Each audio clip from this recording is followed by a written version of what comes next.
नमस्कार दर्शक बंधु आज तोरी पाई तो पाई सीरियल रे बड़ धमाका हेबाकु जाउछि। हाँ दर्शक बंधु राम कहिबे मिस दुर्गा ए तमे कौन करुछ एमिति कही दुर्गा को धोखा दे देबे। तापर दुर्गा तले पड़ी जाउथिबा बेले राम तांको धरी नेबे आउ कहिबे आई एम सॉरी मु तुमको एमिति धोखा दबार नथिला। तापर दुर्गा कहिबे धोखा दबर तमर असहायता थिला किंतु बंचिबा तमर इच्छा सेहिति पई थैंक यू। तापर राम कहिबे असहायता तापरे दुर्गा कहिबे जहा पाई ता भल पाइबा ता पाई छड़ी निए ता पाई राग असहायता हेई थाए राइट।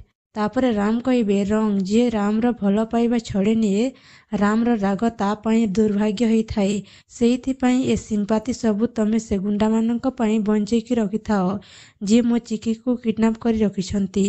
आउ गोटे कथा मने रख भूरे भी मो रास्तार कंटा हेबाकू चेष्टा करनी कहीं मो चिकी को पाइबा पाई कंटा को भी माड़ी दे चली जीवी।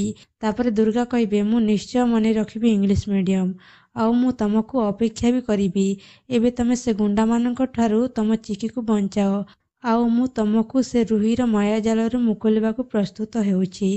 एपटे कामिनी कहिबे ए घर को चिकी आसीबा परे ए घरर सबु सुख शांति छड़ी नहीं जाइथिला आउ एबे से दुर्गा आसी आम घर को छड़ी नहीं गला बहुत ही गला एबे मते गोटे किछि करिबाकू पड़िबो।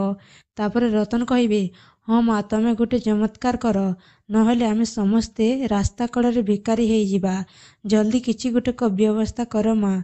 तापर माधवी कहिबे भिकारी हे भगवान आलु रत्नमणि एबे आमे कौन करिबा।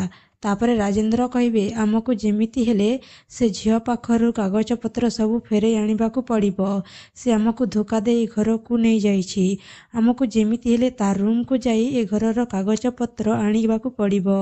तापर धनंजय कहिबे राजेंद्र तू बोधे पागल हेई गलुणी। तापर निधि कहिबे आई एम सॉरी डैड हेले एमिति आमे करि पारिबानी सेमिति जमा भी ठीक हबनी। तापर कामिनी कहिबे निधि सेमिति काहेकि ठीक हबनी। तापर निधि कहिबे आई मीन कहा रूम को बिना परमिशन रे जाई पारिबानी।